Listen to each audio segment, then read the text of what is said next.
Hello everyone, welcome to अड्डा 24/7 class 9 and 10 YouTube channel. मैं राघवेंद्र सिंह इस सेशन में क्लास 10 का चैप्टर 13 जिसका नाम है magnetic effects of electric current, इस चैप्टर का पार्ट 4 पढ़ाने वाला हूं। ऑलरेडी हमने 3 पार्ट पढ़ लिया है बच्चों। पार्ट 4 में हम चर्चा करेंगे इलेक्ट्रोमैग्नेटिक इंडक्शन के ऊपर और इलेक्ट्रिक जनरेटर के ऊपर, और इसके अगले पार्ट में हम सॉल्व करेंगे एनसीईआरटी के एक्सरसाइज के क्वेश्चन को। ठीक है, तो शुरू करें। चलिए पढ़ते हैं बच्चों बिना किसी देरी के इलेक्ट्रोमैग्नेटिक इंडक्शन क्या होता है। लेकिन इसके पहले अगर हम ये पढ़े कि अभी तक लास्ट पार्ट में हमने क्या पढ़ा था, तो हमने ये पढ़ा था कि अगर किसी करंट कैरिंग कंडक्टर को मैग्नेटिक फील्ड के परपेंडिकुलर रख दिया जाए तो वो करंट कैरिंग कंडक्टर क्या एक्सपीरियंस करता है, फोर्स एक्सपीरियंस करता है। और इसी प्रिंसिपल पर बेस्ड था हमारा इलेक्ट्रिक मोटर, जिसके बारे में हमने लास्ट पार्ट में पढ़ा है ना। तो वही चीज तो हम जान रहे हैं, तो वही चीज यहां भी लिखा हुआ है कि we have studied that when a current carrying conductor is placed in a magnetic field in a such a way that the direction of current is perpendicular to the magnetic field, it experience a force. कौन force experience करता है? वो current carrying conductor या कह लो wire experience करता है कि नहीं। इसके बारे में हमने डायरेक्शन पता करने के लिए फ्लेमिंग लेफ्ट हैंड रूल पढ़ा था कि नहीं? जी हाँ, फ्लेमिंग लेफ्ट हैंड रूल हमने पढ़ा था, जिसमें हमने ये जाना था कि ये 4 फिंगर, आपके लेफ्ट हैंड का 4 फिंगर अगर मैग्नेटिक फील्ड के डायरेक्शन को रिप्रेजेंट कर रहा है, मिडल फिंगर करंट के डायरेक्शन को रिप्रेजेंट कर रहा है, तो ये थंब किसके डायरेक्शन को रिप्रेजेंट करेगा? फोर्स के डायरेक्शन को रिप्रेजेंट करेगा। और यही चीज हमने पढ़ी थी लास्ट पार्ट में, और इसी पे बेस्ड था क्या? इलेक्ट्रिक मोटर, है ना, है कि नहीं बच्चों? बिल्कुल। और इलेक्ट्रिक मोटर के बारे में हम उसकी वर्किंग के बारे में हमने लास्ट पार्ट में पढ़ लिया है। अब हम आगे बढ़ते हैं, इलेक्ट्रोमैग्नेटिक इंडक्शन क्या होता है और इस प्रिंसिपल पे इलेक्ट्रिक जनरेटर कैसे वर्क करता है, इसको पढ़ना पड़ेगा। तो इलेक्ट्रिक जनरेटर कैसे काम करता है उसकी वर्किंग समझने के लिए पहले हमें इलेक्ट्रोमैग्नेटिक इंडक्शन के कंसेप्ट को समझना पड़ेगा। तो आओ बच्चों सीखते हैं इलेक्ट्रोमैग्नेटिक इंडक्शन के कंसेप्ट को। क्लियर? चलो, तो क्या लिखा है? Now let us imagine a situation in which a conductor is moving inside a magnetic field और a magnetic field is changing around a fix conductor. यानी अब आपको ऐसा इमेजिन करना है कि जो मैग्नेटिक फील्ड है उस मैग्नेटिक फील्ड में कंडक्टर क्या कर रहा है? मूव कर रहा है। अभी तक हम क्या मान के चल रहे थे कि जो करंट कैरिंग कंडक्टर है वो स्टेशनरी है, वो एक जगह फिक्स है ना, वो मूव नहीं कर रहा। लेकिन अब आपको इमेजिन करना है कि किसी मैग्नेटिक फील्ड में जो कंडक्टर है वो क्या कर रहा है। मान लेते हैं ये वायर है, तो वायर पहले अभी यहां था, अब आगे चल के यहां आ गया, अब यहां आ गया, मतलब वो क्या कर रहा है? मूव कर रहा है। या हम ये भी समझ सकते हैं कि कंडक्टर मूव नहीं कर रहा, वायर मूव नहीं कर रहा मैग्नेटिक फील्ड में, उस वायर के चारों तरफ जो मैग्नेटिक फील्ड है वही चेंज हो रही है, कभी बढ़ रही है मैग्नेटिक फील्ड, कभी घट रही है। तो दोनों सिचुएशन आपको इमेजिन करना है। ठीक है, तो अगर ऐसा इमेजिन करोगे तो होगा क्या? अब जो मैंने बोला उसको डायग्राम से समझते हैं। यहां आपको क्या दिख रहा है? यहां करंट कैरिंग कंडक्टर दिख रहा है। ये जो वायर है जो कॉइल्ड है, कॉइल्ड क्यों है? घुमावदार है ना, तो इसमें करंट फ्लो हो रहा है ना। और इस करंट फ्लो होने के कारण इसके अंदर एक क्या डेवलप हुआ होगा? मैग्नेटिक फील्ड, है ना। या ऐसा कह लो कि मैं इसको हटा देता हूं, ऐसा कह लो कि ये है मैग्नेट, और ये मैग्नेट क्या प्रोड्यूस कर रहा होगा? Magnetic field. हमने पढ़ा है कि मैग्नेट अपने चारों तरफ क्या करता है? एक मैग्नेटिक फील्ड प्रोड्यूस करता है, और उसी मैग्नेटिक फील्ड को हम किससे रिप्रेजेंट करते हैं? मैग्नेटिक फील्ड लाइन से रिप्रेजेंट करते हैं। तो हमने मैग्नेट के बारे में पढ़ा है कि मैग्नेट के नॉर्थ पोल से मैग्नेटिक फील्ड लाइंस क्या करती हैं? एमर्ज करती हैं, निकलती हैं, और साउथ पोल पे आकर क्या होती हैं? टर्मिनेट कर जाती हैं। हमने पढ़ा है कि नहीं? जी हाँ, आपने पढ़ा है बच्चों। तो इसी बात को तो मैं कह रहा हूं, है ना। ये क्या दिखा रहा है? ये दिखा रहा है कि ये मैग्नेटिक फील्ड लाइंस है, मतलब मैग्नेट के चारों तरफ क्या है? मैग्नेटिक फील्ड है, जिसको हमने मैग्नेटिक फील्ड लाइन से क्या कर दिया? रिप्रेजेंट कर दिया। तो अगर ये मैग्नेट है तो इसके चारों तरफ क्या होगा? बताइए? Magnetic field. तो अगर हम इस मैग्नेट को इस वायर के करीब लाएं तो हम क्या कर रहे हैं, हम वायर को तो मूव नहीं कर रहे, लेकिन मैग्नेट को करीब लाने से इस वायर के चारों तरफ जो मैग्नेटिक फील्ड है वो चेंज होगा। ठीक है, या तो आप मैग्नेट को यहीं रखिए, ठीक है, ये जो वायर है इसको मैग्नेट के करीब लाइए, तो इसका मतलब जो कंडक्टर है वो मूव कर रहा है इनसाइड ए मैग्नेटिक फील्ड। तो ऐसा सिचुएशन आपको क्या करना है, इमेजिन करना कि अगर हम ऐसा करें तो क्या होगा, व्हाट विल हैपन। ठीक है, अगर हम मैग्नेटिक फील्ड को बदले या मैग्नेटिक फील्ड को ना बदले, मैग्नेटिक फील्ड कांस्टेंट रखें लेकिन हम कंडक्टर को मूव करें तो क्या होगा। ठीक है, तो यही एक्सपेरिमेंट किसने किया, it was first studied by English physicist Michael Faraday. In 1831, Faraday made an important breakthrough by discovering how a moving magnet can be used to generate electric current. तो यही एक्सपेरिमेंट किया माइकल फैराडे ने, और इस experiment से Michael Faraday ने खोज कर डाली कि अगर हम मैग्नेट को मूव करेंगे तो क्या प्रोड्यूस होगा, करंट। कैसे, अरे मैग्नेट मूव करोगे तो मैग्नेट के मूव करने से मैग्नेट का जो मैग्नेटिक फील्ड है वो क्या होगा, चेंज होगा, और मैग्नेटिक फील्ड जब चेंज होगा तो वो क्या प्रोड्यूस करेगा, इलेक्ट्रिक करंट। यही हमको समझना है। ठीक है, एक्सपेरिमेंट से। तो ये सबसे पहली बार किसने खोजा, माइकल फैराडे ने, और इसी करंट को बोला गया कौन सा करंट, बताइए, इंड्यूस्ड करंट। इंड्यूस्ड मतलब प्रोड्यूस हुआ। और ये कैसे प्रोड्यूस हुआ, क्योंकि हमने अभी तक करंट नहीं था, लेकिन जब हमने मैग्नेट को मूव किया तो वायर में, कंडक्टर में करंट प्रोड्यूस हुआ। इसी करंट को हम इंड्यूस्ड करंट कह रहे हैं, और इसी फिनोमिना को इलेक्ट्रोमैग्नेटिक इंडक्शन। ठीक है, अब इसके लिए चलो एक एक्टिविटी परफॉर्म करते हैं। फैराडे ने कुछ एक्सपेरिमेंट किए होंगे, उसी तरीके के कुछ एक्सपेरिमेंट से हम इलेक्ट्रोमैग्नेटिक इंडक्शन और इंड्यूस्ड करंट को समझते हैं। ठीक है, चलो, तो क्या लिखा है, let us observe this effect perform by performing the following activity. चलो इस इस कंसेप्ट को, इलेक्ट्रोमैग्नेटिक इंडक्शन के कंसेप्ट को, इंड्यूस करंट को समझते हैं एक एक्टिविटी परफॉर्म करके, जैसा कि माइकल फैराडे ने किया होगा, तभी तो हमको समझ में आएगा क्या है। तो इसके लिए आपको क्या करना है, take a coil of wire A B. तो यहां आपको वायर का क्या दिख रहा है, कॉइल दिख रहा है, ये वायर है, इसको लपेट दिया गया, कई टर्न है, एक टर्न, दो टर्न, तीन टर्न, तो वायर का क्या है, कॉइल। ठीक है, clear. Take a coil of wire A B having a large number of turn. तो आपको लार्ज नंबर ऑफ टर्न दिख रहे हैं कि नहीं, पहला टर्न, फिर दूसरा टर्न, फिर तीसरा टर्न, मतलब तार को लपेट दिया गया। जैसे मैं इस पेन के चारों तरफ रस्सी को क्या कर दूं, लपेट दूं, तो वो टर्न हो जाएगा ना। तो एक टर्न, दो टर्न, इस तरीके से वायर को लपेट दिया गया, वायर को बोला गया है ए बी। ठीक है, connect the end of the coil to galvanometer as shown in figure. अब ये जो वायर का कॉइल है ना, इस कॉइल के दो एंड, एक एंड ये है, दूसरा एंड ये है, इसको किससे कनेक्ट कर दिया गया, गैल्वेनोमीटर से। गैल्वेनोमीटर से क्यों कनेक्ट किया गया, ताकि ये पता चले कि अगर इसमें करंट फ्लो हो रहा है तो वो गैल्वेनोमीटर हमको बता देगा। तो to identify the current in the circuit, इस वायर में, सर्किट में करंट का पता लगाने के लिए हमने इस कॉइल के दो एंड को हमने किससे कनेक्ट किया, गैल्वेनोमीटर से। क्लियर, ठीक है। अब आपको क्या करना है, take a strong bar magnet. तो आपको एक बार मैग्नेट लेना है, जैसा कि हमने यहां ले लिया, ये बार मैग्नेट है, इसका ये नॉर्थ पोल है, ये साउथ पोल है।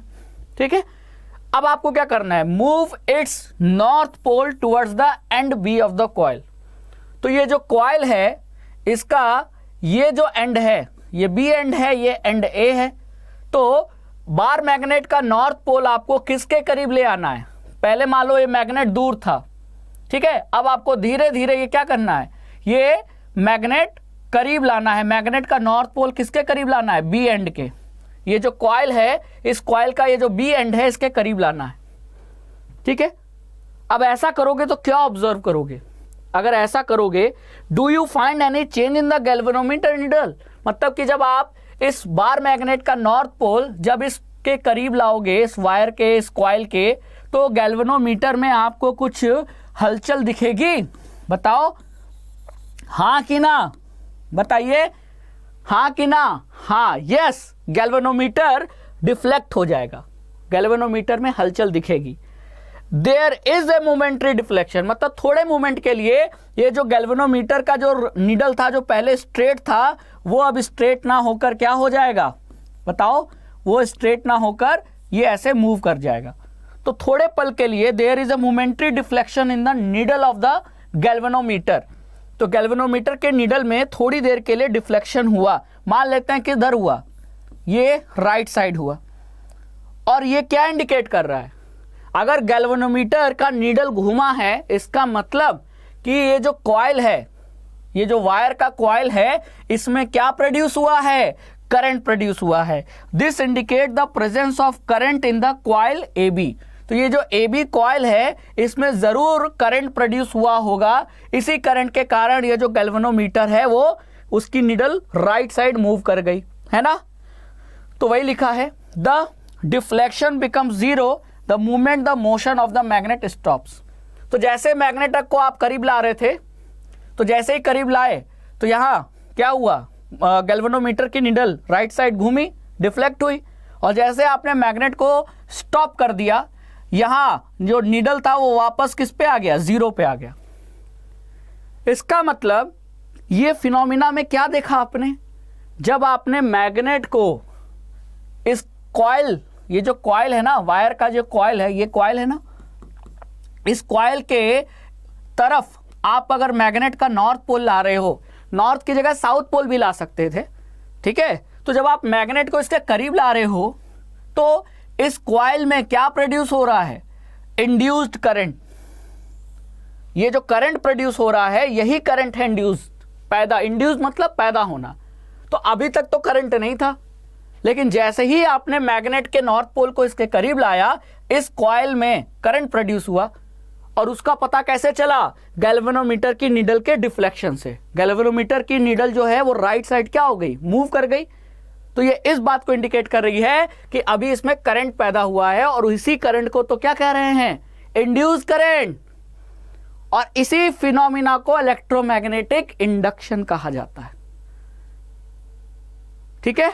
क्योंकि मैग्नेट को अगर हम करीब लाएं तो हमने कुछ देर पहले क्या पढ़ा था कि या तो कंडक्टर को मूव करो मैग्नेट के अराउंड, या कंडक्टर को एक जगह रखो, मैग्नेटिक फील्ड को चेंज करो, ठीक है?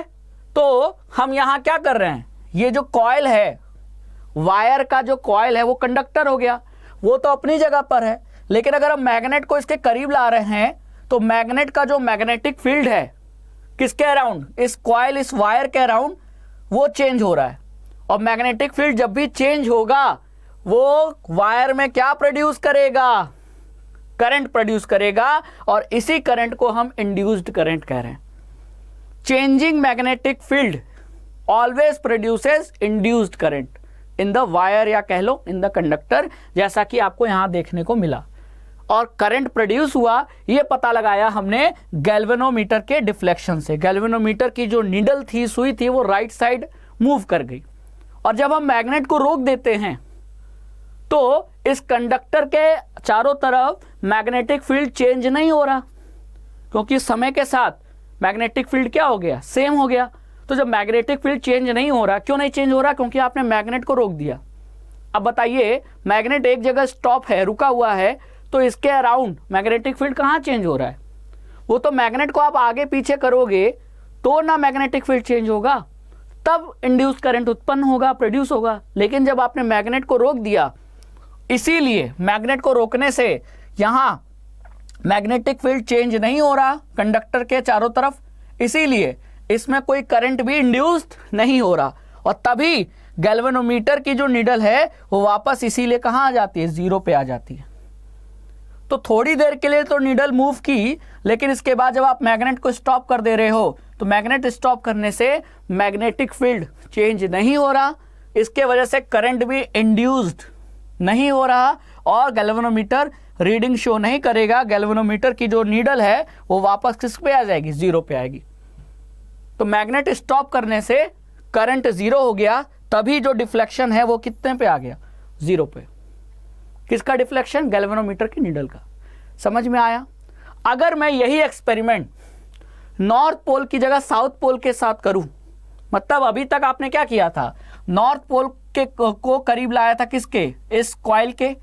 अगर मैं नॉर्थ पोल की जगह साउथ पोल लाऊं तो क्या होगा? Now withdraw the north pole of the magnet away from the coil. अब दो चीज करना है। पहला तो अभी आप नॉर्थ पोल को करीब लाए थे, अब नॉर्थ पोल को ऐसे दूर ले जाइए। मतलब अभी मैग्नेट यहां है तो अब मैग्नेट यहां हो जाए, अब और दूर ले जाइए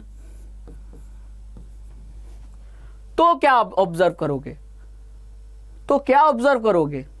अब आप अभी तक क्या कर रहे थे? नॉर्थ पोल को करीब ला रहे थे, अब नॉर्थ पोल को आप देखो इस कॉइल से दूर ले जा रहे हो। देखो ये दूर ले गए, ये दूर ले गए और दूर ले गए, तो क्या ऑब्जर्व करोगे? अरे अगर नॉर्थ पोल तो दूर जा रहा है बार मैग्नेट का, तो भी तो मैग्नेटिक फील्ड इस कॉइल के अराउंड क्या हो रही है? चेंज हो रही है। और मैंने कंसेप्ट पढ़ाया है आपको अभी अभी कि जब भी मैग्नेटिक फील्ड चेंज करेगा, मैग्नेटिक फील्ड चेंज होगा तो वायर में क्या प्रोड्यूस होगा? Induced current. तो अगर हम इस नॉर्थ पोल को दूर भी ले जाएं तो भी इस वायर में करंट प्रोड्यूस होगा, और वो करंट कौन सा होगा? Induced current. ठीक है, और उसका पता गैल्वेनोमीटर से लगेगा। तो वही लिखा है कि now withdraw the north pole of the magnet away from the coil, now the galvanometer is deflected towards the left. तो पहले जब नॉर्थ पोल को करीब लाए थे तो गैल्वेनोमीटर राइट साइड डिफ्लेक्ट हुआ था। अब अगर नॉर्थ पोल को दूर ले जाओगे तो गैल्वेनोमीटर लेफ्ट साइड डिफ्लेक्ट होगा। डिफ्लेक्ट हुआ क्योंकि यहां कॉइल में क्या प्रोड्यूस हुआ? करंट। कौन सा करंट? Induced current. और ये करंट तब प्रोड्यूस हुआ जब मैग्नेटिक फील्ड चेंज हुआ। और मैग्नेटिक फील्ड क्यों चेंज हुआ? क्योंकि आप नॉर्थ पोल को अब दूर ले जा रहे हो। तो दूर ले जाने की वजह से क्या होगा? दूर ले जाने की वजह से इस कॉइल के चारों तरफ जो इस मैग्नेट के वजह से जो मैग्नेटिक फील्ड है वो चेंज होगा। और मैग्नेटिक फील्ड चेंज होगा तो वो क्या प्रोड्यूस करेगा? वायर में करंट। और इस बार जो करंट का डायरेक्शन होगा वो अपोजिट होगा, इसीलिए गैल्वेनोमीटर राइट साइड ना होकर लेफ्ट साइड डिफ्लेक्ट होगा। है कि नहीं? तो वही लिखा है, showing that the current is now set up in the direction opposite to the first. तो जो एक्सपेरिमेंट हमने यहां किया था जिसके वजह से गैल्वेनोमीटर राइट साइड डिफ्लेक्ट हुआ, अगर उसी का रिवर्स करें, रिवर्स मतलब अगर हम नॉर्थ पोल को करीब ना लाकर दूर ले जाएं इस कॉइल के, तो भी इंड्यूस करंट प्रोड्यूस होगा, और उस इंड्यूस करंट का जो डायरेक्शन होगा वो अपोजिट होगा। इसीलिए ये गैल्वेनोमीटर की नीडल राइट साइड ना डिफ्लेक्ट होकर लेफ्ट साइड डिफ्लेक्ट हुई, है ना। When the coil is kept stationary with respect to the magnet, the deflection of the galvanometer drops to 0। यानी कि अगर आप इस मैग्नेट को रोक दो तो कॉइल और मैग्नेट के बीच में रिलेटिव मोशन नहीं हो रहा। मतलब ना कंडक्टर मूव कर रहा है यानी कॉइल, ना तो बार मैग्नेट मूव कर रहा है। तो जब आप मैग्नेट को स्टॉप कर दोगे तो करंट भी प्रोड्यूस नहीं होगा। क्यों? क्योंकि मैग्नेट को रोकने से मैग्नेट का जो मैग्नेटिक फील्ड है वो चेंज नहीं होगा, और जब भी मैग्नेटिक फील्ड चेंज नहीं होगा तो इंड्यूस करंट भी प्रोड्यूस नहीं होगा। क्योंकि इंड्यूस करंट तभी प्रोड्यूस होता है जब मैग्नेटिक फील्ड चेंज होता है, और मैग्नेटिक फील्ड चेंज तभी होगा जब आप मैग्नेट को आगे पीछे करोगे। रोक दोगे तो मैग्नेटिक फील्ड चेंज होना बंद हो जाएगा, तो इंड्यूस करंट भी प्रोड्यूस होना बंद हो जाएगा। समझ में आया? यही है कंसेप्ट इलेक्ट्रोमैग्नेटिक इंडक्शन का। ठीक है, अब इसी एक्सपेरिमेंट को मैं नॉर्थ पोल की जगह साउथ पोल के साथ कर सकता हूं, जैसा कि मैंने बोला। तो जो रिजल्ट आपको नॉर्थ पोल के साथ मिला था लगभग वैसा ही देखने को मिलेगा साउथ पोल के साथ, लेकिन डायरेक्शन अपोजिट होगी। याद करो, जब नॉर्थ पोल को करीब लाए थे तो गैल्वेनोमीटर राइट साइड डिफ्लेक्ट हुआ था। तो अगर हम बार मैग्नेट का साउथ पोल लाएंगे करीब तो क्या होगा? तो गैल्वेनोमीटर लेफ्ट साइड डिफ्लेक्ट होगा, लेकिन डिफ्लेक्ट जरूर होगा। ठीक है, तो वही लिखा है, if you had moved south pole of the magnet towards the end B of the coil, the deflection in the galvanometer would be just opposite to the previous case. वो तो होना ही था, क्योंकि अब आप अपोजिट पोल ला रहे हो, पहले नॉर्थ पोल को करीब ले गए थे, अब साउथ पोल को करीब ले जा रहे हो। तो कुल मिला के ये समझ में आ गया हमको इस एक्सपेरिमेंट से। और कुछ ऐसा ही एक्सपेरिमेंट किसने किया था? माइकल फैराडे ने किया था। तो माइकल फैराडे को ये समझ में आ गया कि मैग्नेटिक फील्ड अगर हम चेंज करें, किसी वायर के या कह लो कंडक्टर के चारों तरफ अगर हम मैग्नेटिक फील्ड चेंज करें, जैसा कि मैग्नेट को आगे पीछे करके हम कर सकते हैं। जैसे यहाँ दोनों डायग्राम में क्या देख रहे हो, जैसे जैसे मैग्नेट को आगे पीछे किया जा रहा है, गैल्वेनोमीटर की देखो नीडल मूव कर रही है। क्यों? क्योंकि मैग्नेट को आगे पीछे करने से इस मैग्नेट का जो मैग्नेटिक फील्ड है वो इस कंडक्टर के चारों तरफ क्या हो रहा है, मैग्नेटिक फील्ड बदल रहा है। और चेंजिंग मैग्नेटिक फील्ड अगर बदल रहा है, चेंजिंग मैग्नेटिक फील्ड क्या प्रोड्यूस करता है? Produces current. और उसी करंट को जो कि प्रोड्यूस हुआ, इसी करंट को इंड्यूस करंट कहते हैं। प्रोड्यूसेस इंड्यूस्ड करंट, है ना। और करंट प्रोड्यूस होने के कारण जो गैल्वेनोमीटर है वो मूव कर रहा है उसकी नीडल। समझ में आया? समझ में आया कि नहीं? बहुत सही। यही तो हम चाहते थे आपको समझाना बच्चों कि मैग्नेटिक फील्ड चेंज करोगे तो करंट प्रोड्यूस होगा। ऐसा माइकल फैराडे ने भी ऑब्जर्व किया और फिर लोगों को बताया। और इसी कंसेप्ट पे बेस्ड है इलेक्ट्रिक जनरेटर। तो जनरेटर में भी हम क्या कर रहे हैं? हम क्या कर रहे हैं? हम मैग्नेटिक फील्ड को चेंज कर रहे हैं। कैसे? मैग्नेट को आगे पीछे नहीं करते। एक और तरीका है, दो तरीका बताया था ना मैग्नेटिक फील्ड चेंज करने के, दो तरीके। या तो ये जो कॉइल है, कंडक्टर है, इसको अपनी जगह रखो, मैग्नेट को आगे पीछे करो, या मैग्नेट को एक जगह रख दो और कॉइल को आगे पीछे करो। तो दोनों केस में, है ना, मान लो ये मैग्नेट है, ये कंडक्टर है, तो या तो मैं इसको मूव करूं या मैं इसको स्टॉप कर दूं, इसको मूव करूं। तो इलेक्ट्रिक जनरेटर में क्या करते हैं? इलेक्ट्रिक जनरेटर में मैग्नेट अपनी जगह पर फिक्स रहता है, लेकिन जो कॉइल है, कंडक्टर है, वायर जो कॉइल के रूप में होता है, उसको हम मूव करते हैं। तो कॉइल को मूव करेंगे तब भी मैग्नेटिक फील्ड चेंज होगा, और मैग्नेटिक फील्ड चेंज होगा तो कॉइल में क्या प्रोड्यूस होगा? Induce current. और वही करंट तो जनरेटर प्रोड्यूस कर रहा है और वही करंट हम इस्तेमाल करते हैं बल्ब जलाने के लिए, फैन चलाने के लिए। समझ में आया? यही कंसेप्ट इस्तेमाल हो रहा है। तो देखो क्या लिखा है, it is thus clear from this activity that motion of magnet का मोशन कराएं with respect to the coil. Coil के रेस्पेक्ट में या तो मोशन का मैग्नेट कराएं, मतलब मैग्नेट का अगर हम मोशन कराएं तो उसके वजह से वायर में एक इंड्यूस पोटेंशियल डिफरेंस प्रोड्यूस होता है, और पोटेंशियल डिफरेंस के वजह से वायर में या कह लो कॉइल में एक करंट फ्लो होता है। उसी करंट को हम इंड्यूस करंट कहते हैं। तो या तो मैग्नेट को मूव कराओ या तो मैग्नेट को रोककर कॉइल को मूव कराओ। दोनों केस में मैग्नेटिक फील्ड चेंज होगा, और changing magnetic field induced current produce करेगा। किसमें? वायर में, या कह लो वायर के कॉइल में। ठीक है, इसी को हम एक एक्सपेरिमेंट और करके समझ सकते हैं। अब यहां हमने दो कॉइल ले लिया, दिख रहा है ना, दो कॉइल, ये है कॉइल 1, ये है कॉइल 2। ठीक है, अब कॉइल 1 को हमने किससे जोड़ा? तो देखो साफ साफ लिखा है, take 2 different coils of copper wire having large number of turn. तो देखो इसमें टर्न बहुत ज्यादा है, 1 2 3 4 5 6 ऐसे बहुत सारे टर्न है, यहां भी बहुत सारे टर्न है। तो हमने दो डिफरेंट कॉइल ले लिया। कॉइल मतलब वायर को अगर लपेट दो किसी सिलेंडर पर, जैसे ये मान लो इस पर मैंने वायर को लपेट दिया तो ये कॉइल हो गया। अब एक बार लपेटा तो एक टर्न, दो बार लपेटा दो टर्न, तो ऐसे बहुत सारे टर्न हो। तो ऐसे दो कॉइल को मैंने लिया, ठीक है, insert them over a non conducting cylindrical roll. तो एक सिलेंड्रिकल रोल है, ठीक है, इसके ऊपर इन दोनों कॉइल को लपेट दीजिए।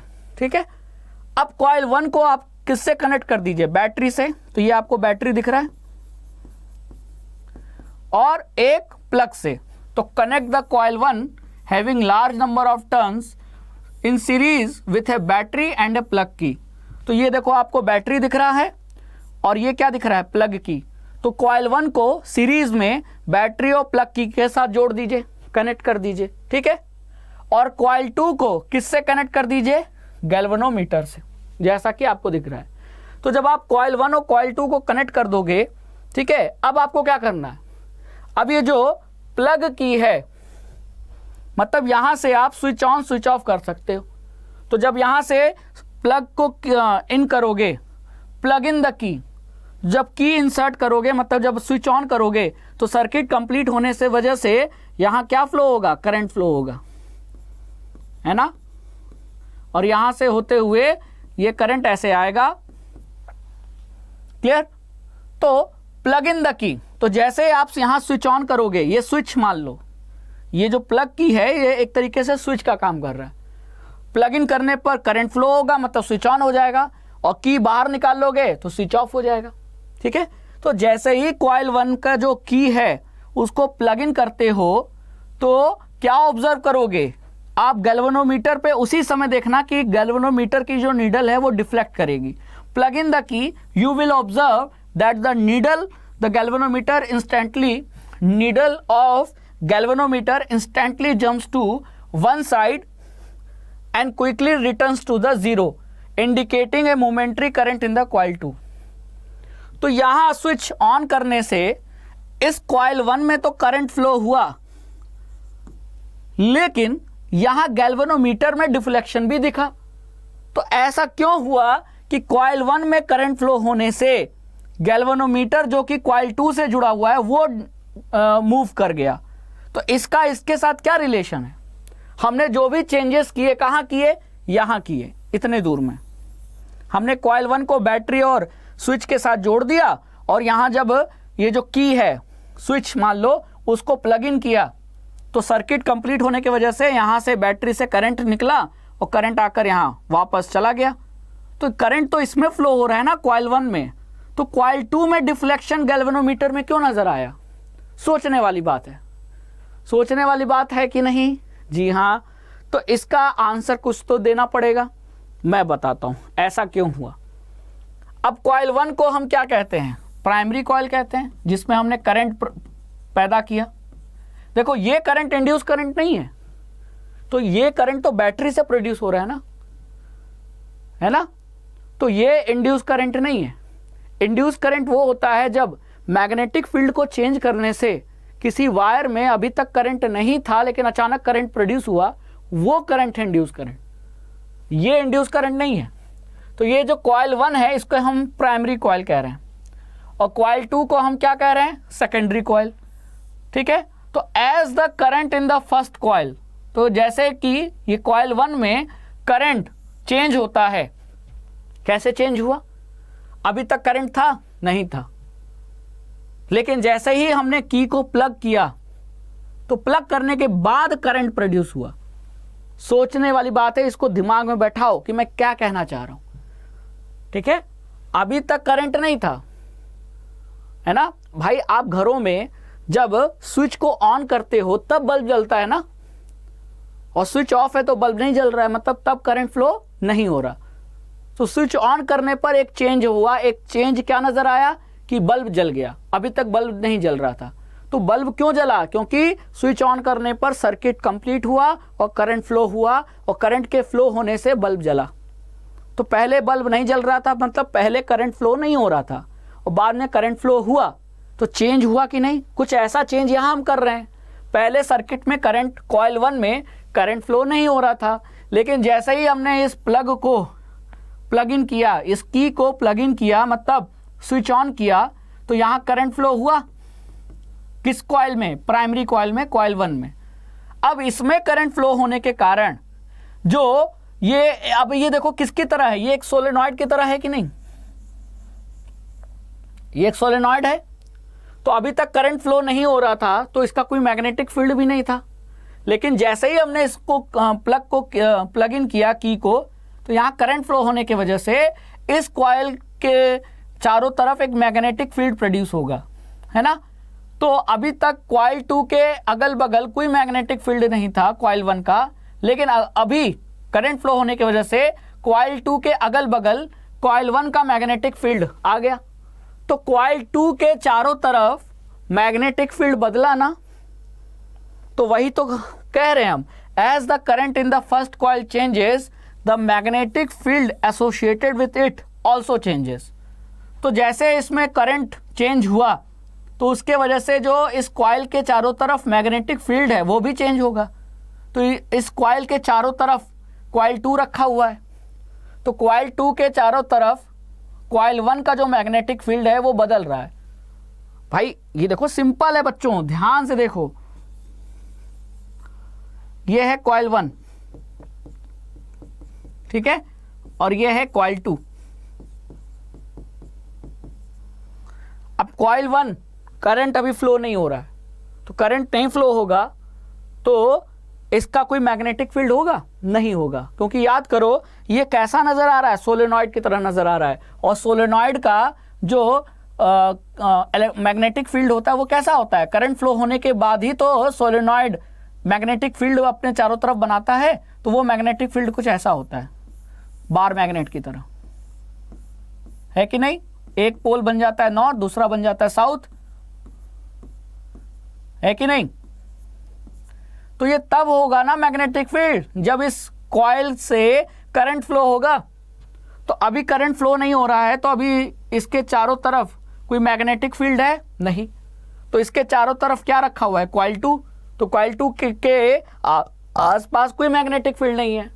लेकिन जैसे ही हमने यहां स्विच को ऑन किया, प्लग को की को प्लग इन किया, यहां से करंट फ्लो हुआ, और करंट फ्लो होने की वजह से इस कॉइल के चारों तरफ क्या प्रोड्यूस हुआ?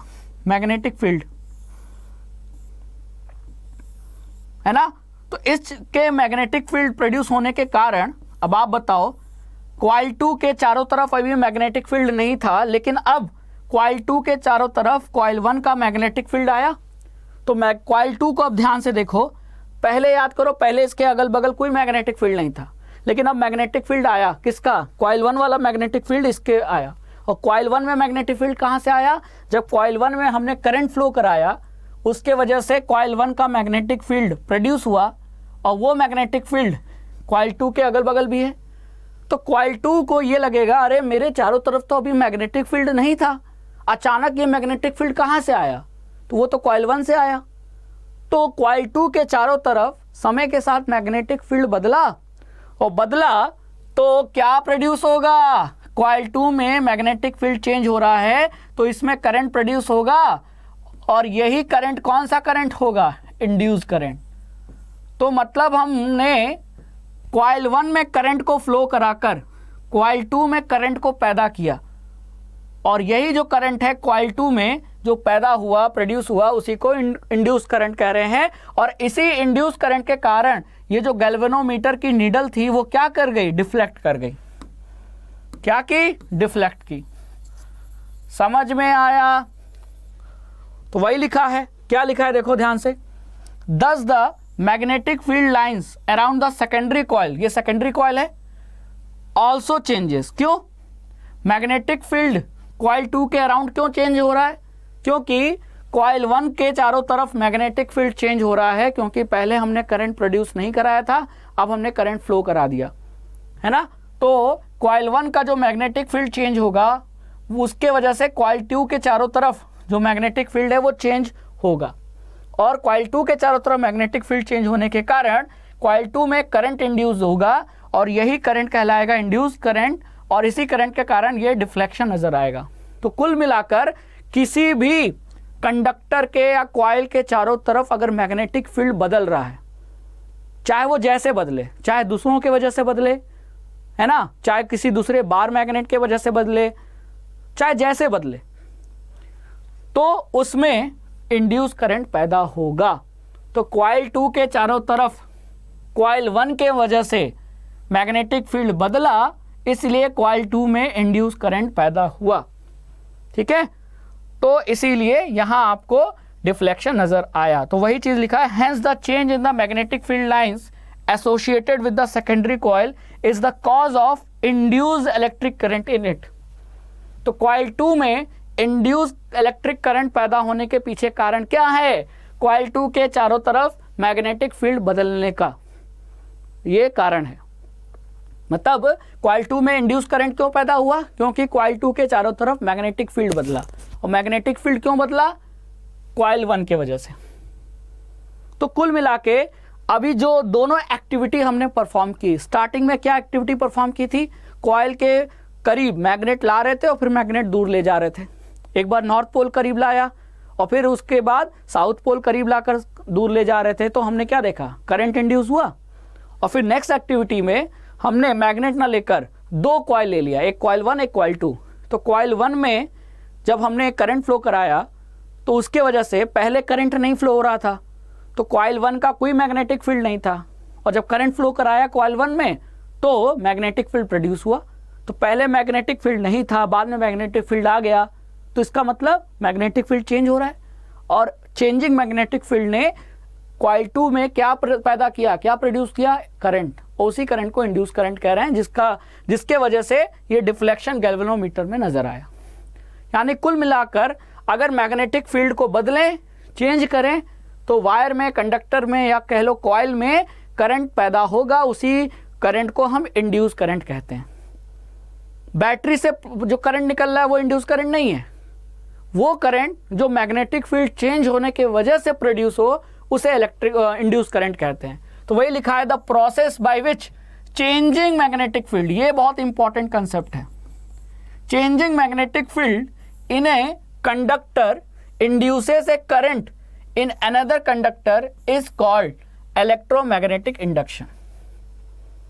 तो मैग्नेटिक फील्ड बदलने से किसी कंडक्टर में या वायर में या कॉइल में करंट प्रोड्यूस हो तो वैसे करंट को हम इंड्यूस करंट कहते हैं, और इस फिनोमिना को इलेक्ट्रोमैग्नेटिक इंडक्शन कहते हैं। और यही चीज इस्तेमाल हो रही है, यही कंसेप्ट इस्तेमाल हो रहा है इलेक्ट्रिक जनरेटर में। तो इलेक्ट्रिक जनरेटर में मैग्नेट तो वहीं रखते हैं, अपनी जगह पर रखते हैं, मैग्नेट को मूव नहीं कराते, हम वायर या कह लो कॉइल को मूव कराते हैं। तो चाहे कॉइल मूव करे चाहे मैग्नेट मूव करे, मैग्नेटिक फील्ड तो चेंज होगा। तो जनरेटर में मैग्नेट अपनी जगह पर रहता है, कॉइल मूव करता है, तो कॉइल के मूव करने से कॉइल के चारों तरफ मैग्नेटिक फील्ड बदलता है, और मैग्नेटिक फील्ड बदलेगा तो वायर में, कॉइल में क्या प्रोड्यूस होगा, इंड्यूस करंट। और वही करंट जनरेटर पैदा कर रहा है, वही हम इस्तेमाल कर रहे हैं। है कि नहीं कमाल की बात। तो अगर आपसे पूछा जाए एक लाइन में कि इलेक्ट्रिक जनरेटर किस कंसेप्ट पे काम करता है, माइकल फैराडे द्वारा डिस्कवर किया गया इलेक्ट्रोमैग्नेटिक इंडक्शन कंसेप्ट पे काम करता है जनरेटर। क्लियर। चलो, in practice we can induce current in a coil either, देखो जो मैंने बोला वही लिखा है कि आप इंड्यूस्ड करंट कैसे पैदा कर सकते हो किसी कॉइल में। तो उसके दो तरीके हैं, या तो आप क्या करो, मैग्नेटिक फील्ड को बदलो, ठीक है, या by changing the magnetic field around it, either by moving it in a magnetic field, मतलब या तो मैग्नेटिक फील्ड में कॉइल को मूव कराओ या कॉइल को स्टेशनरी रखकर मैग्नेटिक फील्ड को बदलो। तो हम जनरेटर में क्या करते हैं, हम जनरेटर में मैग्नेट, ये देखो ये मैग्नेट अपनी जगह है, लेकिन क्या मूव कर रहा है, कॉइल मूव कर रहा है। तो अगर हम कॉइल को भी मैग्नेटिक फील्ड में मूव कराएंगे तो भी तो मैग्नेटिक फील्ड चेंज होगा, और इस कॉइल में क्या प्रोड्यूस होगा, करंट। कौन सा करंट, इंड्यूस करंट। ठीक है। तो जनरेटर में भी इलेक्ट्रोमैग्नेटिक इंडक्शन का कंसेप्ट ही इस्तेमाल हो रहा है। हम कॉइल को मैग्नेट के चारों तरफ क्या करते हैं, घुमाते हैं, जिसके वजह से मैग्नेटिक फील्ड बदलता है, और मैग्नेटिक फील्ड जब भी बदलेगा वायर में या कह लो कॉइल में क्या प्रोड्यूस होगा, करंट। और वही करंट जनरेटर जो प्रोड्यूस कर रहा है वही हम इस्तेमाल करते हैं। ठीक है। The induce current is found to be highest. तो इंड्यूस करंट जो पैदा हुआ मैग्नेटिक फील्ड बदलने से, वो हम सबसे ज्यादा तब पाते हैं जब इंड्यूस करंट का डायरेक्शन, ठीक है, किसके, मैग्नेटिक फील्ड के, इंड्यूस करंट का जो डायरेक्शन है या कह लो कंडक्टर का या कॉइल का जो मूवमेंट है वो मैग्नेटिक फील्ड के क्या हो, राइट एंगल यानी परपेंडिकुलर पे। ठीक है, क्लियर। तो जिधर डायरेक्शन हो है किसका, मैग्नेटिक फील्ड, मतलब जो कंडक्टर है उसका जो मूवमेंट का डायरेक्शन है, तो हम ये कह सकते हैं कि जिधर कंडक्टर मूव कर रहा है फोर्स भी उधर लग रहा है। तो हमारे पास दो चीज है, कंडक्टर मूव कर रहा है तो मतलब हमको पता है कि फोर्स भी उधर लग रहा है, तो हमारे पास फोर्स का डायरेक्शन क्लियर है, और कंडक्टर को हम मूव किस में करा रहे हैं, मैग्नेटिक फील्ड में, तो हमको मैग्नेटिक फील्ड का भी पता है। तो दो चीज हमको पता है, मैग्नेटिक फील्ड का डायरेक्शन और कंडक्टर जिधर मूव कर रहा है यानी जिधर फोर्स लग रहा है उसका डायरेक्शन। तो इसके कारण क्या पैदा होगा, इंड्यूस्ड करंट। तो इसका डायरेक्शन कैसे पता करें, उसके लिए हम फ्लेमिंग राइट हैंड रूल का इस्तेमाल करते हैं। तो फ्लेमिंग लेफ्ट हैंड रूल भी है और फ्लेमिंग राइट हैंड रूल भी है, ठीक है। अंतर यह है, फ्लेमिंग लेफ्ट हैंड रूल से मैग्नेटिक फील्ड और करंट का पता हो, तो कंडक्टर पे फोर्स का डायरेक्शन निकालना हो तो फ्लेमिंग लेफ्ट हैंड रूल है।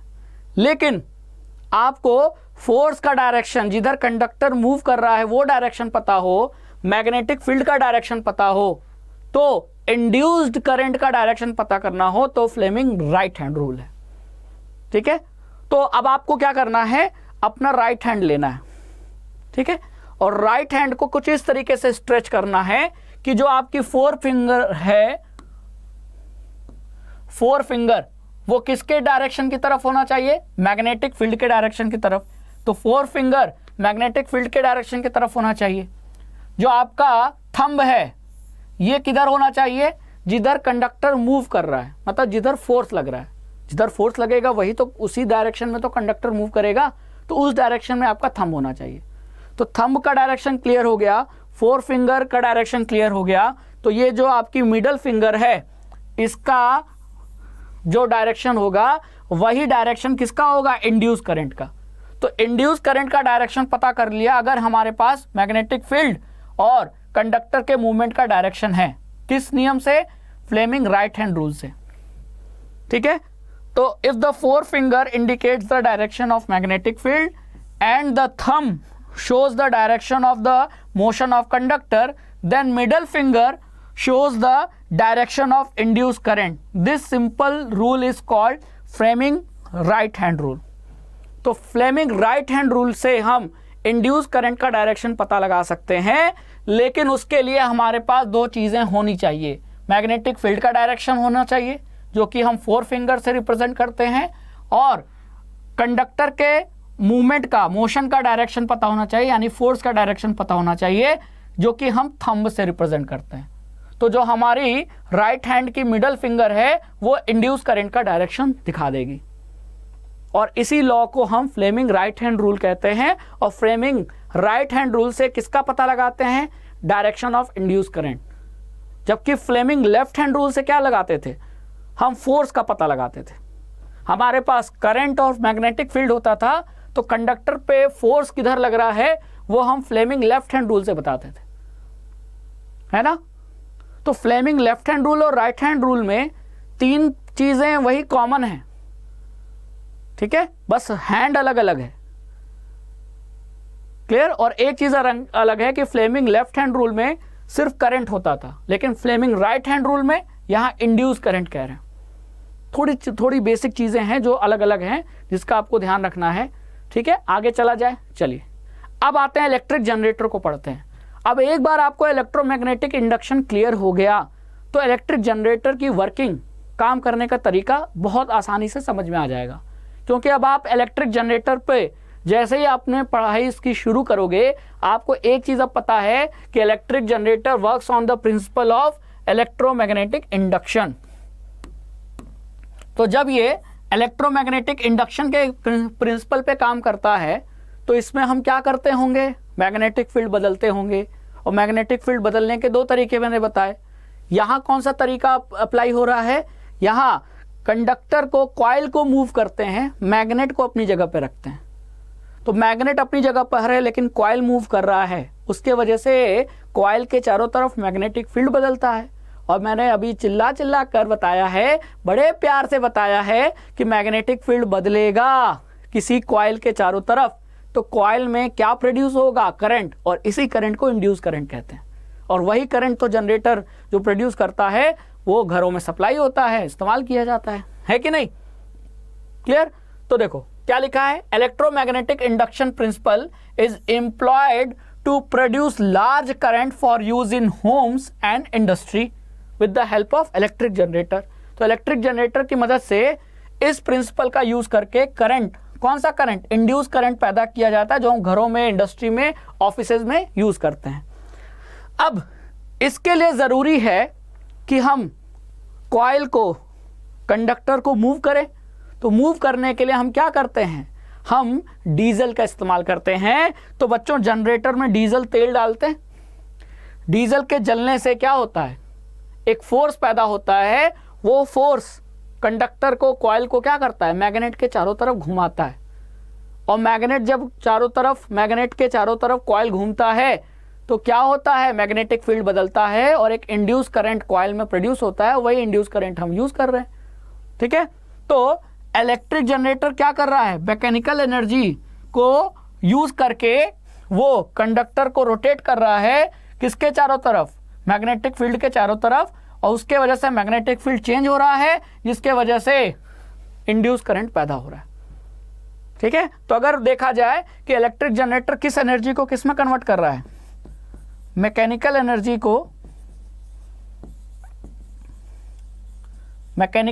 को ये इलेक्ट्रिकल एनर्जी में कन्वर्ट करता है।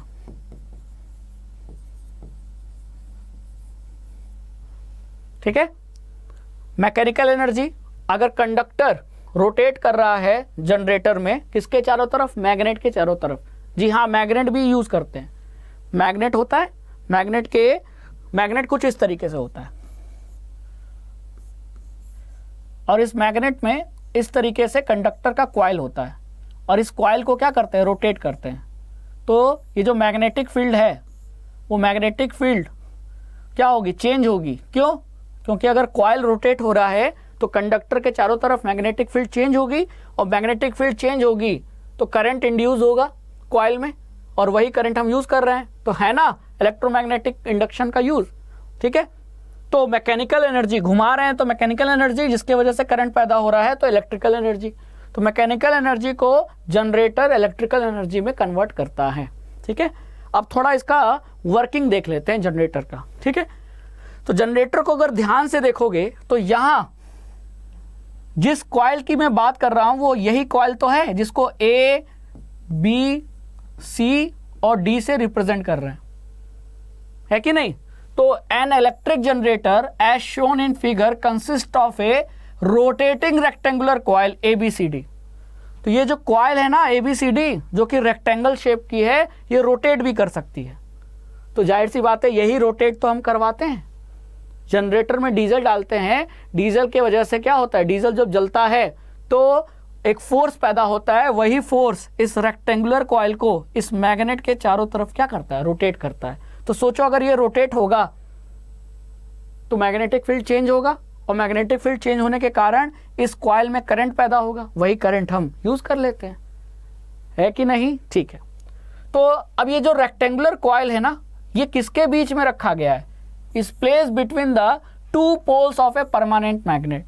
तो परमानेंट मैग्नेट के दो पोल, एक यहां दिख रहा है आपको, कौन सा पोल? नॉर्थ पोल, और दूसरा दिख रहा है साउथ पोल। तो परमानेंट मैग्नेट के दो पोल के बीच में इस रेक्टेंगुलर कॉइल ABCD को रखा गया है। ठीक है, the two end of this coil, इस कॉइल के दो एंड, एक एंड यहां है, दूसरा एंड यहां है। तो एक एंड इस R1 रिंग से जुड़ा हुआ है। देखो ध्यान से देखो, ये देखो, ये R1 रिंग है और ये क्या है? ये R2 रिंग। तो R1 से कौन जुड़ा है? R1 से ये जुड़ा है ABCD। तो ये R1 से जुड़ा है। The two end of the coil are connected to the two rings, और इन रिंग्स को स्लिप रिंग्स कहा जाता है। ठीक है, इन रिंग्स को क्या कहा जाता है? Slip rings. याद करो, मोटर में जो रिंग्स यूज हुआ था वो स्लिप रिंग्स था। स्लिप रिंग्स मतलब वो बीच में ऐसे कटा हुआ था, लेकिन स्लिप रिंग्स क्या होते हैं? कंप्लीट होते हैं, बीच में कटे नहीं होते। ठीक है, तो मोटर और जनरेटर में एक बहुत बड़ा अंतर है कि मोटर में स्लिप रिंग्स का यूज होता है, ठीक है, जबकि जनरेटर में मोटर में स्प्लिट रिंग का यूज होता है, और जनरेटर में ये कंप्लीट रिंग जिसे हम स्लिप रिंग्स कहते हैं, इनका यूज होता है। तो मोटर और जनरेटर में दोनों में अंतर है। मोटर में स्प्लिट रिंग और जनरेटर में स्लिप रिंग। स्लिप रिंग मतलब कंप्लीट है, और वो आपको यहाँ नजर भी आ रहा है। देखो ध्यान से देखो, ये ब्राउन रंग से दिख रहा है। तो एक रिंग, दो रिंग है, एक R1 और एक R2।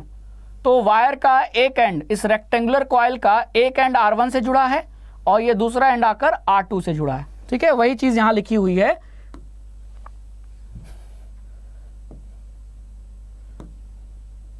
देखो, the two end of this coil are connected to the two rings R1 and R2. The inner side of these rings are made insulated. तो ये जो रिंग है, इसका जो इनर साइड है, जो ये एक्सल से जुड़ा है, वो इंसुलेटेड रहता है। ठीक है, अब ये जब एक्सल घूमता है ना, तो एक्सल के साथ ये रिंग भी घूमती है और रिंग के साथ साथ ये कॉइल भी घूमता है।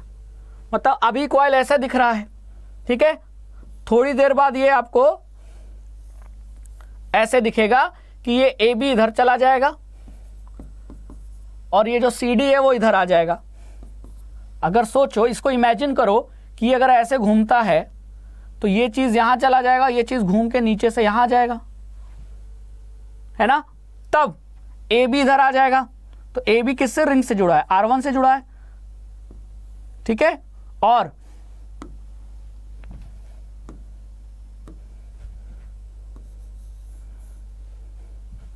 देखो, ध्यान से देखो, डायग्राम बनाने के बाद ही समझ में आएगा।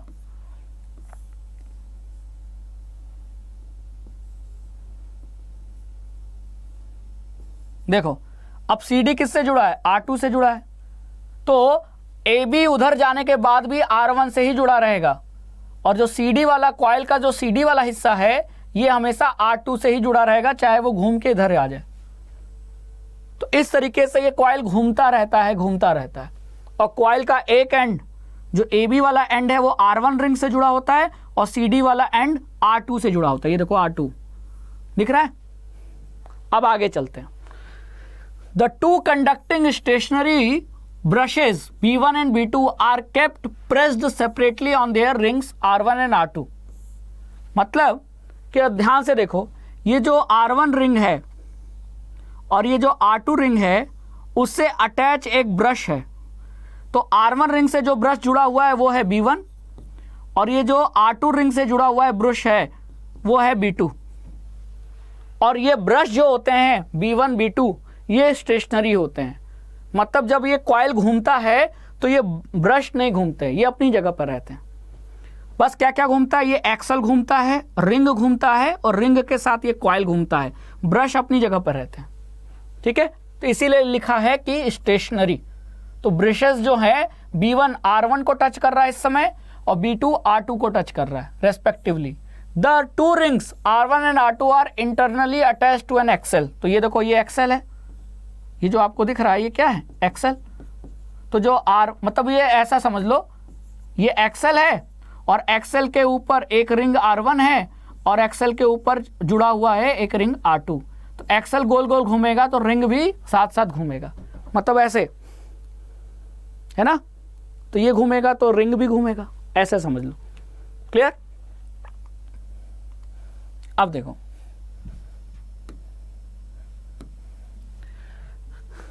the axle may be mechanically rotated from outside to rotate the coil inside the magnetic field.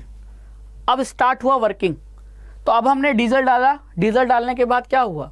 Force पैदा हुआ। फोर्स ने किसको घुमाया? एक्सल को घुमाया। तो एक्सल के साथ साथ रिंग भी घूमेगा और रिंग के साथ साथ ये कॉइल भी घूमेगा। ठीक है, तो अब कॉइल घूमेगा तो मैग्नेटिक फील्ड का डायरेक्शन किधर से किधर है? नॉर्थ से साउथ पोल। तो ये देखो, ये जो एरो है ये क्या बता रहा है? मैग्नेटिक फील्ड का डायरेक्शन। तो इमेजिन करो, इस मैग्नेटिक फील्ड के में ये कॉइल घूमेगा तो कॉइल के चारों तरफ मैग्नेटिक फील्ड बदलेगा कि नहीं बदलेगा? जी हाँ। तो हम इसीलिए तो कॉइल को घुमा रहे हैं मैग्नेट के चारों तरफ कि मैग्नेटिक फील्ड क्या करे? चेंज हो। तो मैग्नेटिक फील्ड आपको पता चल गया नॉर्थ से साउथ के डायरेक्शन में। अब हम एक्सल को घुमाते हैं जिसके साथ साथ ये R1 रिंग और R2 रिंग भी घूमती है और इस रिंग से जुड़ी हुई है ये रेक्टेंगुलर कॉइल, तो ये रेक्टेंगुलर कॉइल भी घूमती है। ठीक है, तो the outer end of the two brushes are connected to the galvanometer to show the flow of current in the given external circuit. अब उसी समय ये जो ब्रश है B1 B2, इसका जो आउटर एंड है वो गैल्वेनोमीटर से हम जोड़ देते हैं ताकि करंट के फ्लो का डायरेक्शन पता चलता रहे। ठीक है, अब देखो, अब स्टार्ट होता है तो हम मान रहे हैं कि ये जो कॉइल है वो क्लॉकवाइज घूम रही है, क्लॉकवाइज, किस डायरेक्शन में, क्लॉकवाइज। तो ये क्लॉकवाइज है कि नहीं? ठीक है, लेट अस से the coil ABCD is rotated clockwise. तो अगर हम इसको क्लॉकवाइज रोटेट करते हैं तो अब फ्लेमिंग लेफ्ट हैंड रूल लगाओ, यहां लगाओ, यहां लगाओ। फ्लेमिंग लेफ्ट हैंड रूल किस लिए लगाते थे? फोर्स के लिए। तो फ्लेमिंग लेफ्ट हैंड रूल नहीं, फ्लेमिंग राइट हैंड रूल लगाओ। अभी पढ़ा था फ्लेमिंग राइट हैंड रूल हमने। देखो क्यों हम फ्लेमिंग राइट हैंड रूल लगा रहे हैं यहां, ताकि हमको इंड्यूस करंट का डायरेक्शन पता चल जाए। तो क्या हमारे पास मैग्नेटिक फील्ड और करंट के कंडक्टर के मूवमेंट का डायरेक्शन है हमारे पास? जी हाँ है। कैसे है सर? देखो बताता हूं। देखो ये हो गया मैग्नेटिक फील्ड का डायरेक्शन, तो ये 4 फिंगर मैग्नेटिक फील्ड के डायरेक्शन की तरफ, और ये क्लॉकवाइज घूम रहा है तो ये रेक्टेंगुलर कॉइल यहां ऊपर जाएगा और यहां से ये नीचे जाएगा, तभी तो क्लॉकवाइज घूमेगा। तो हमको कंडक्टर के मोशन का भी डायरेक्शन पता है, तो हमें 2 चीज पता चल गई। तो इंड्यूस करंट का डायरेक्शन नहीं पता लगा लेंगे, बिल्कुल पता लगा लेंगे। क्या लगाएंगे? Fleming right hand rule. तो फ्लेमिंग राइट हैंड रूल, तो थंब किसके तरफ होना चाहिए? कंडक्टर के मूवमेंट की तरफ। तो यहां कंडक्टर का मूवमेंट किधर हो रहा है? ऊपर की तरफ। और मैग्नेटिक फील्ड किधर है? ऐसे है। तो मैं 4 फिंगर मैग्नेटिक फील्ड की तरफ रखूंगा और थंब जो है फोर्स की तरफ, कंडक्टर के मूवमेंट की तरफ रखूंगा। तो कंडक्टर ऊपर जा रहा है इधर वाला, तो ये ऊपर की तरफ। तो ये जो है मेरा मिडल फिंगर जो इस समय अंदर की तरफ है, जो इंड्यूस करंट का डायरेक्शन बता रहा है। तो इसका मतलब इस AB में जो करंट होगा वो ऐसे होगा। और अगर फ्लेमिंग राइट हैंड रूल लगाओगे अगेन यहां CD पर, तो यहां ये कॉइल नीचे जा रही है, तो थंब मैं नीचे रखूंगा और ये 4 फिंगर मैग्नेटिक फील्ड की तरफ है। तो देखो अब ये मिडल फिंगर आपकी तरफ है, आपकी तरफ, मतलब ये करंट अब ऐसे आ रहा है। तो AB में करंट ऐसे जा रहा है, इंड्यूस करंट, और CD में ऐसे। तो करंट, ये करंट ऐसे आएगा, और ये CD वाला किससे जुड़ा है? किस रिंग से जुड़ा है? R2 रिंग से। और R2 रिंग किस ब्रश से जुड़ा है? B2 से। तो करंट अब B2 से होते हुए B1 में जाएगा। तो इस समय जो करंट का फ्लो है वो B2 से B1 की तरफ है, जब रोटेशन स्टार्ट हो रहा है ना। ये देखो CD वाला करंट इस डायरेक्शन में था, मतलब आपकी तरफ, तो ये ऐसे आया और ये B2 से होते हुए ये B1 में चला जाएगा। तो करंट का डायरेक्शन इस समय क्या है? B2 से B1। ठीक है, तो वही लिखा है कि by applying Fleming right hand rule the induce current are set up in these arm along the direction AB and CD। तो देखो AB डायरेक्शन में करंट फ्लो हुआ, B से A नहीं, A से B और C से D, और ये C से D वाला करंट है वो अल्टीमेटली क्या हुआ? अल्टीमेटली आकर यहां B2 से होते हुए B1 की तरफ गया। तो करंट का डायरेक्शन क्या हो गया? B2 से B1। Thus an induce current flows in the direction ABCD। तो ABCD के डायरेक्शन में ये करंट फ्लो होता है, इंड्यूस करंट, जो कि आगे चल के B2 से B1 की तरफ ट्रांसफर होता है। ठीक है, समझ में आया? अगर एक टर्न ना होकर कई टर्न होंगे तो करंट का जो वैल्यू है वो बढ़ जाएगा, है ना। अगर एक कॉइल है और ऐसे मैं 1-2 कॉइल और बना दूं तो सभी तो एक डायरेक्शन में है और सभी करंट B2 से B1 फ्लो करेंगे, तो करंट की क्वांटिटी हर टर्न के वजह से क्या हो जाएगी? करंट बहुत बढ़ जाएगा। ठीक है, चलो अब आफ्टर ए हाफ रोटेशन, ये चीज ध्यान रखने वाली बात है। हाफ रोटेशन के बाद क्या हो रहा है? देखो हाफ रोटेशन के बाद जो हिस्सा यहां है वो यहां आ जा रहा है। ये देखो यहां आ गया, है कि नहीं? जो हिस्सा इधर है वो इधर आ गया। मतलब कि मेरे कहने का मतलब हाफ रोटेशन के बाद जो कॉइल है वो ऐसी होगी, लेकिन कॉइल का जो AB वाला था वो इधर आ जाएगा और CD वाला हिस्सा ये ऐसे आ जाएगा। और मैग्नेट अभी भी वैसे ही है, ये नॉर्थ पोल और ये साउथ पोल। तो हाफ रोटेशन के बाद सिचुएशन ऐसी हो गई। देखो शुरू में क्या था? A और B लेफ्ट साइड था, C और D राइट साइड था, लेकिन हाफ रोटेशन के बाद ये ए बी इधर आ जाएगा और सी डी ये नीचे से होते हुए इधर आ जाएगा। तो वही तो मैंने बनाया है। अब यहां आप फिर लगाओ फ्लेमिंग राइट हैंड रूल, तो अब आप करंट का डायरेक्शन कुछ ऐसा पाओगे, है ना। तो पहले जो current A B C D के डायरेक्शन में फ्लो हो रही थी, अब करंट देखो किस डायरेक्शन में फ्लो हो रही है, डी सी बी ए। अब याद करो बी और ए से क्या जुड़ा था, रिंग 1, और रिंग 1 से क्या जुड़ा था, ब्रश B1। तो अब इसका मतलब ये करंट यहां आकर रिंग 1 पे खत्म होगी और रिंग 1 से किस पे चली जाएगी, ब्रश 1 पे, और ब्रश 1 से ब्रश 2 पर। यानी कि अब करंट का डायरेक्शन क्या है, ब्रश 1 से 2। इसके पहले क्या था, हाफ रोटेशन के पहले B2 से B1 था, लेकिन अब हाफ रोटेशन के बाद B1 से B2। मतलब अब करंट ऐसे फ्लो हो रहा है, अब ऐसे फ्लो होगा उल्टा। तो पहले B2 से B1 फ्लो हुआ, अब हाफ रोटेशन के बाद B1 से B2 की तरफ फ्लो हुआ। मतलब करंट का डायरेक्शन क्या हो गया, चेंज हो गया। करंट का डायरेक्शन चेंज हुआ कि नहीं। तो करंट का जो डायरेक्शन चेंज हो, ऐसे करंट को क्या कहते हैं, एसी करंट कहते हैं, अल्टरनेटिंग करंट। देखो यहां साफ साफ दिख रहा है ना, पहले करंट का डायरेक्शन, इंड्यूस करंट का डायरेक्शन जनरेटर में B2 से B1 था। B क्या है, ब्रश, तो B2 ब्रश से B1 ब्रश की तरफ। लेकिन हाफ रोटेशन के बाद अब ये B1 से B2 की तरफ जा रहा है। तो देखो करंट का डायरेक्शन चेंज हुआ, ऐसे करंट को ही हम एसी करंट कहते हैं। ठीक है। दस आफ्टर एवरी हाफ रोटेशन, हर आधे रोटेशन के बाद जो करंट का डायरेक्शन है, उसकी पोलैरिटी है, वो चेंज हो जा रही है, रिवर्स हो जा रही है। ठीक है। सच ए करंट जिसमें डायरेक्शन इक्वल इंटरवल पे चेंज हो जाए, ऐसे करंट को अल्टरनेटिंग करंट कहते हैं। और ऐसे अल्टरनेटिंग करंट प्रोड्यूस करने वाले जनरेटर को एसी जनरेटर कहते हैं। तो अभी हमने जो पढ़ा उसमें एसी जनरेटर को पढ़ा है। और एसी जनरेटर में ध्यान रखना, हमने जो रिंग्स यूज की थी वो कौन सी रिंग्स थी, वो स्लिप रिंग्स थी। स्लिप रिंग्स मतलब पूरी के एक कंप्लीट रिंग थी, बीच में कटी हुई नहीं थी। लेकिन मोटर में हमने कटी हुई स्प्लिट रिंग्स का यूज किया था। ठीक है। तो रिंग अगर ऐसी हो तो ये स्प्लिट रिंग होती है, जैसा कि हमने मोटर में इस्तेमाल किया था। और अगर एक कंप्लीट रिंग हो तो इसे स्लिप रिंग कहते हैं। तो हमने ये वाला जनरेटर में और ये वाला मोटर में इस्तेमाल किया। ये कंसेप्ट ये बहुत ही इंपॉर्टेंट है, रिंग का ही खेल है। ठीक है। अगर हम चाहते हैं कि करंट का डायरेक्शन ना बदले, मतलब ऐसा जनरेटर जो करंट प्रोड्यूस तो कर रहा है लेकिन वो करंट का डायरेक्शन नहीं बदल रहा है, मतलब डीसी करंट हम प्रोड्यूस करना चाहते हैं। तो अगर हमको डायरेक्ट करंट चाहिए तो हमको हाफ रोटेशन के बाद जो करंट का डायरेक्शन बदल जा रहा है, अगर वो ना बदले, करंट एक ही डायरेक्शन में बार बार प्रोड्यूस हो, तो उसके लिए हमको क्या करना चाहिए, उसके लिए हमको एक कम्यूटेटर का यूज करना चाहिए। कम्यूटेटर क्या करता है, करंट के डायरेक्शन को बदल देता है। तो करंट पहले राइट साइड जा रहा था, एसी करंट में अगर देख लें तो पहले राइट जा रहा है फिर लेफ्ट जा रहा है।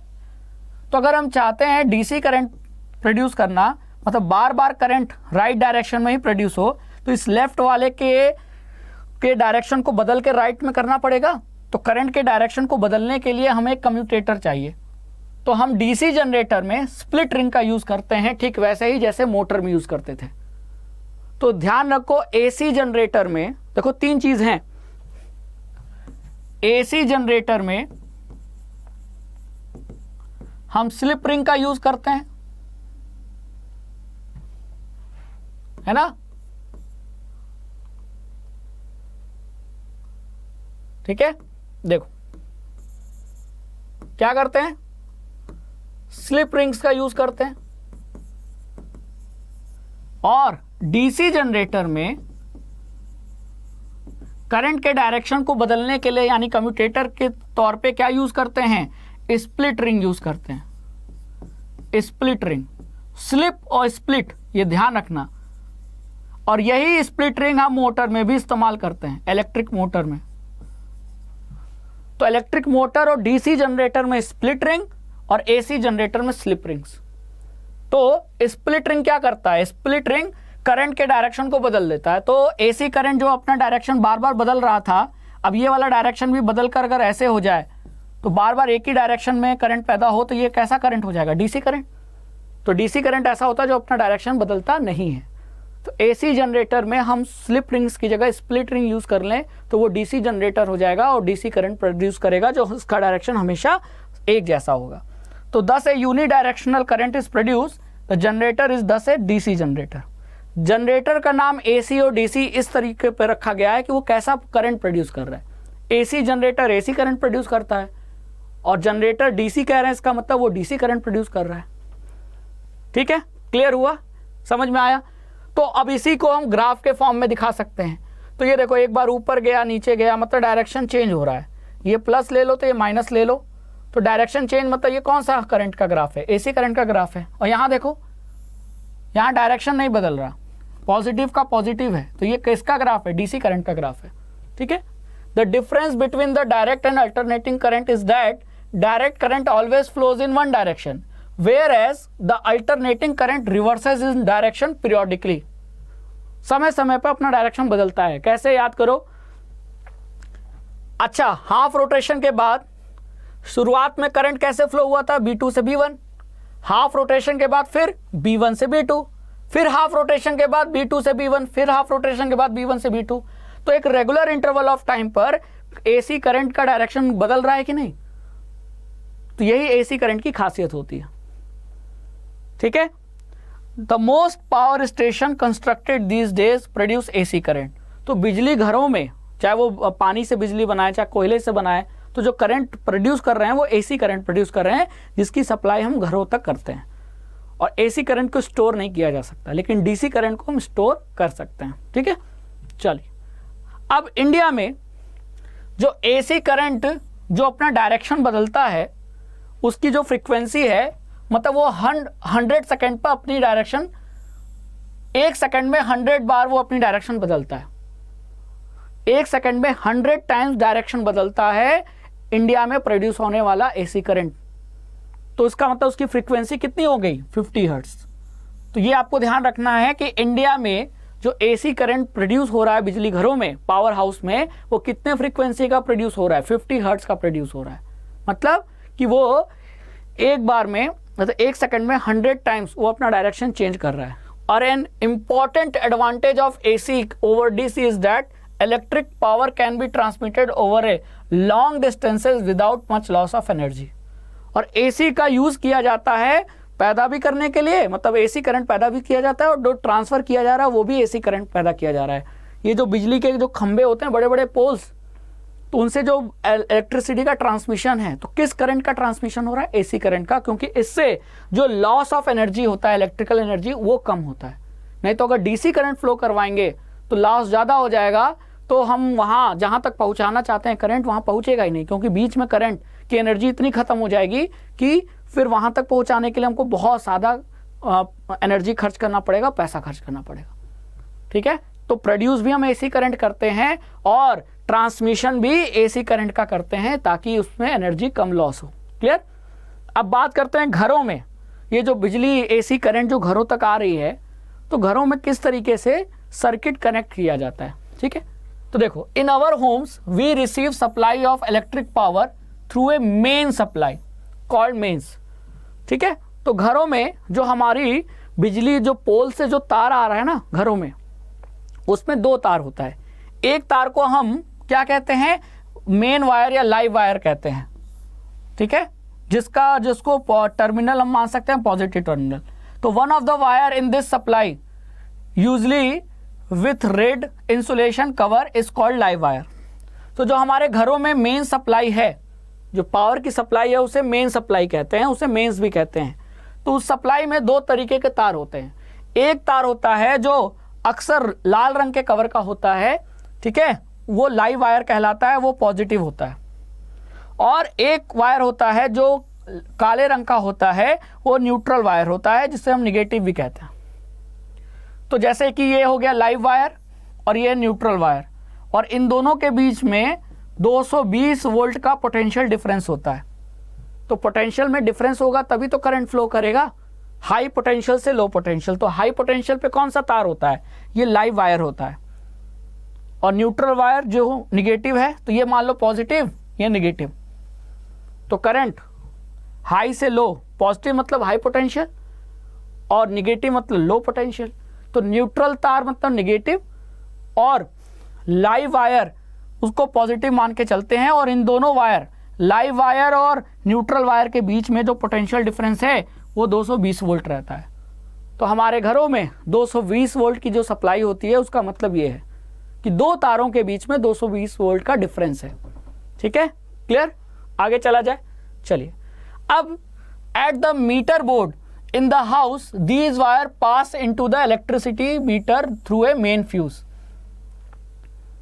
ठीक है, मतलब कि हमारे घरों में ये जो मेंस की सप्लाई है जिसमें दो तार हैं, एक लाइव वायर है और एक न्यूट्रल वायर है, वो हमारे घर में आता है इलेक्ट्रिसिटी मीटर में। यही वायर तो जाता है, तो पहले फ्यूज में जाता है, फ्यूज से होते हुए ये इलेक्ट्रिसिटी मीटर में जाता है। मान लो कि मेरे कहने का मतलब ये है कि ये लाइव वायर और ये न्यूट्रल वायर, ठीक है, तो ये पहले आएगा तो पहले फ्यूज पड़ेगा और फ्यूज के बाद फिर ये वायर जाएगा तो इलेक्ट्रिसिटी मीटर में जाएगा, है ना, इलेक्ट्रिसिटी मीटर।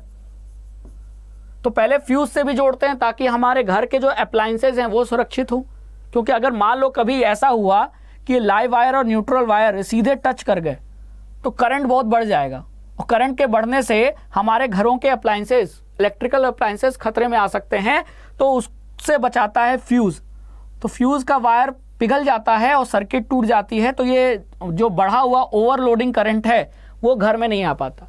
और अब फ्यूज की जगह एमसीवी यूज करते हैं। तो आपने देखा होगा एमसीवी गिर जाती है, फिर उठाना पड़ता है।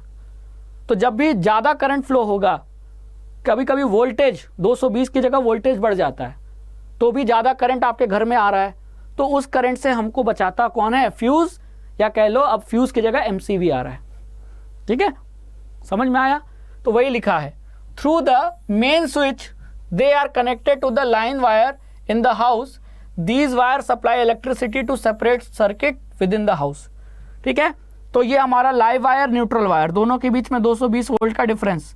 तो ये पहले फ्यूज में गया, फ्यूज से फिर इलेक्ट्रिसिटी मीटर में गया, इलेक्ट्रिसिटी मीटर से फिर मेन स्विच से होते हुए ये हमारे घरों में ये अलग अलग सर्किट बनाते हुए ये फैल गया। उसी से बल्ब जल रहा है, उसी सर्किट से फैन चल रहा है, फ्रिज चल रहा है ना। अब often we use two separate circuit. अब ये जो घरों में जो सर्किट है ना वो दो तरीके का बनाया जाता है। एक में ज़्यादा करंट फ्लो होता है जिसमें लगभग 15 एम्पियर का करंट फ्लो होता है, ठीक है, for appliances with higher power. तो जैसे हमको रूम हीटर, गीज़र, फ्रिज, तो जो अधिक एनर्जी, इलेक्ट्रिकल एनर्जी खाते हैं, कंज्यूम करते हैं, ऐसे इक्विपमेंट्स के लिए हम एक सर्किट यूज़ करते हैं जिसमें 15 एम्पियर का करंट फ्लो हो रहा है। और ऐसे इलेक्ट्रिकल अप्लायंसेज जो कम इलेक्ट्रिसिटी कंज्यूम करते हैं, तो उसके लिए हमारे पास घर में जो सर्किट है वो एक दूसरी सर्किट होती है जिसमें कम करंट, 5 एम्पियर का करंट फ्लो होता है, जिससे हम बल्ब और फैन चलाते हैं। तो घरों में जो सर्किट है उस सर्किट में दो टाइप का करंट फ्लो हो रहा है, एक में 15 एम्पियर करंट, एक में 5 एम्पियर। 15 एम्पियर का करंट ज़्यादा लोड वाले जो इलेक्ट्रिकल अप्लायंसेज है उनके लिए, जैसे कूलर हो गया, गीज़र हो गया, और कम करंट वाला जो सर्किट है वो बल्ब और फैन के लिए चलाते हैं। ठीक है, समझ में आया? अब एक वायर और होता है जो हमको बचाने का काम करता है, वो होता है अर्थ वायर, जिसको आमतौर पे ग्रीन कलर से इंसुलेशन रहता है। देखो ये बाहर की कवरिंग इंसुलेशन है ना, वो ग्रीन रंग का दिख रहा है कि नहीं? Is usually connected to a metal plate deep inside the earth near the house. तो एक अर्थ वायर भी यूज करते हैं जिसको हम धरती के नीचे एक मेटल प्लेट से कनेक्ट कर देते हैं। तो मान लो ये धरती के नीचे ये मेटल प्लेट है और इस मेटल प्लेट से देखो हमने क्या कर दिया, हरे रंग का तार, ये तार कौन सा है? अर्थ वायर है, इसको जोड़ दिया। तो इससे फ़ायदा क्या होता है? इससे फ़ायदा ये होता है कि मान लो कभी आप जो फ्रिज, वॉशिंग मशीन, जो भी इक्विपमेंट यूज़ कर रहे हो जिसकी मेटल बॉडी है ना, तो मेटल बॉडी जैसे किसकी होती है? प्रेस की होती है, टोस्टर की होती है, टेबल फैन की, रेफ्रिजरेटर की। तो ऐसे अप्लायंसेज में कभी कभी क्या होता है कि करंट लीक करता है। मान लो कहीं से तार कट गया, तार कटने की वजह से जो करंट तार में बहना चाहिए, फ्लो होना चाहिए, वो तार में फ्लो होने के साथ साथ इस वॉशिंग मशीन या फ्रिज के बॉडी में भी करंट फ्लो हो रहा है। मान लो ये तार जो है, जैसा ये तार है मान लो इस तरीके का, ये तो अर्थ वायर है। तो मान लो जो लाइव वायर और न्यूट्रल वायर है, तो लाइव वायर कहीं से कट गया, कटने के वजह से वो तार अब बॉडी को टच कर रहा है। किसके बॉडी को? आपका जो प्रेस है या टोस्टर है उसके मेटेलिक बॉडी को टच कर रहा है। तो वो करंट जो वायर में था वो अब मेटल की बॉडी में भी आ जाएगा। तो जब आप प्रेस को छुओगे तो करंट लगेगा कि नहीं? क्योंकि आप प्रेस की मेटेलिक बॉडी को छू रहे हो तो आपको करंट लगेगा। तो ऐसी सिचुएशन से आपको बचाने के लिए हम अर्थ वायर का यूज़ करते हैं। तो आपने 3 पिन प्लग देखा होगा, ये देखो, ये 3 पिन प्लग है कि नहीं? तो ये जो पिन होता है ये अर्थिंग के लिए होता है। किसके लिए होता है? ये बड़ा वाला जो पिन होता है, देखो 1 2 3 प्लग है ना, मतलब इस प्लग में 3 पिन है ना, तो ये जो बड़ा पिन है वो अर्थिंग के लिए होता है। तो इससे, और ये बड़ा होता है क्योंकि पहले जब आप इस प्लग को लगाओगे स्विच में, ये जो प्लग है जब उसको बोर्ड में लगाओगे तो पहला कौन सा कनेक्ट होगा? अर्थिंग वाला कनेक्ट होगा, ठीक है। और इससे क्या होगा कि अगर आपके इक्विपमेंट इलेक्ट्रिकल अप्लायंसेस की मेटेलिक बॉडी में अगर कोई करंट होगा तो वो करंट फ्लो होकर कहाँ चला जाएगा? अर्थ में। तो metallic body is connected to the earth wire which provides a low resistance conducting path for the current, thus it ensures that any leakage of current to the metallic body of the appliance keeps its potential to that of earth। तो वो current flow हो जाएगा कहाँ? धरती में। Earth wire से होते हुए वो जो मेटल की बॉडी में जो आप इलेक्ट्रिकल अप्लायंसेस यूज कर रहे थे उसके बॉडी में जो करंट था वो इस अर्थ वायर से होते हुए पहले वो इसमें आएगा और इसमें से होते हुए कहाँ जाएगा? अर्थ वायर से होते हुए जमीन में। तो आपका पोटेंशियल और बॉडी जो फ्रिज है या मान लो प्रेस है उसका पोटेंशियल सेम होने की वजह से उसके बॉडी का करंट आपको नहीं लगेगा। समझ में आया? तो इसलिए हम ये इलेक्ट्रिक शॉक से बचने के लिए कुल मिलाकर हम अर्थ वायर का यूज करते हैं। ठीक है, समझ में आया? अब मैंने क्या बोला था? फ्यूज। अर्थिंग भी हमको बचाने के लिए है और फ्यूज भी हमको बचाने के लिए। तो electric fusion is important component of all domestic circuit. Overloading can occur when the live wire and the neutral wire come into direct contact, this is called short circuit. मतलब जो दो तार आपको बताए थे, एक तार जो लाइव वायर था और एक न्यूट्रल वायर, और दोनों के बीच का पोटेंशियल डिफरेंस आपको बताया था कितना? 220 वोल्ट, है ना। अब मान लो कभी ये दोनों तार ऐसे कांटेक्ट में आ जाए तो उस समय क्या होता है? उस समय ये कंडीशन हो जाती है शॉर्ट सर्किट की। और ऐसे कंडीशन से हमको बचाने का काम कौन करता है? Electrical fuse. तो ये आप देख रहे हो इलेक्ट्रिक फ्यूज का चित्र। यहाँ एक वायर होता है, वो वायर पिघल जाता है, तो पिघलने के कारण सर्किट ब्रेक हो जाती है, और ब्रेक होने की वजह से जो शॉर्ट सर्किट होने का खतरा है वो बच जाता है। अब इसके जगह, फ्यूज की जगह अब हम एमसीवी यूज करने लगे हैं, है कि नहीं? बिल्कुल। अब कभी कभी शॉर्ट सर्किट किसके वजह से भी हो जाता है? Sometimes overloading is caused by connecting too many appliances to a single socket. तो अगर एक सॉकेट पर आप बहुत ज़्यादा अप्लायंसेस यूज करोगे, मतलब एक बोर्ड है उस पर कई स्विच लगा दिया, तो यहाँ ओवरलोडिंग हो जाएगी, और ओवरलोडिंग की वजह से यहाँ आपका बोर्ड जल जाएगा। तो इसीलिए बिजली के लीकेज के वजह से, करंट के लीकेज की वजह से, स्पार्किंग से, शॉर्ट सर्किट से आग लग जाती है, आपने अक्सर सुना होगा। तो इससे बचाने के लिए हमको फ्यूज इस्तेमाल किया जाता है। ठीक है, तो ध्यान रखना है। Overloading can also occur due to an accidental hike in the supply voltage. अब घरों में 220 वोल्ट की सप्लाई है, कभी कभी ये सप्लाई बढ़ जाती है, तो वोल्टेज की सप्लाई बढ़ने से करंट भी बढ़ जाएगा। तो बढ़े हुआ करंट हमको खतरा दे सकता है, हमारे अप्लायंसेस जल सकते हैं। तो उससे बचाने के लिए ही ये तो एमसीवी रहती है। तो जैसे ही वोल्टेज, सप्लाई वोल्टेज बढ़ेगा, ये एमसीवी गिर जाएगी, और गिरने की वजह से क्या होगा? सर्किट ब्रेक हो जाएगा। सर्किट ब्रेक होने की वजह से जो ओवरलोडिंग करंट है वो घरों के डोमेस्टिक सर्किट में एंटर नहीं कर पाएगा, क्योंकि बाहरी सर्किट ब्रेक हो गई। ठीक है, तो जब बाहरी सर्किट ब्रेक हो गई तो घर तक करंट ही नहीं आएगा वो ज़्यादा ओवरलोडिंग करंट, और वो ओवरलोडिंग करंट जब नहीं आएगा तो हम बचे रहेंगे, है कि नहीं? तो ये हमने डोमेस्टिक सर्किट के बारे में पढ़ा, इलेक्ट्रिक जनरेटर के बारे में पढ़ा, और इलेक्ट्रोमैग्नेटिक इंडक्शन के बारे में पढ़ा, और साथ ही साथ फ्लेमिंग का राइट हैंड रूल भी पढ़ा, जिससे इंड्यूस करंट का डायरेक्शन भी निकालते हैं। तो इस तरीके से इस सेशन को आपने पूरा एंड तक देखा। Thank you so much. हम अगले पार्ट में एनसीईआरटी एक्सरसाइज को सॉल्व करेंगे। तब तक के लिए हमारे साथ अड्डा 24/7 क्लास 9 एंड 10 के साथ जुड़ते रहिए, पढ़ते रहिए। Thank you so much.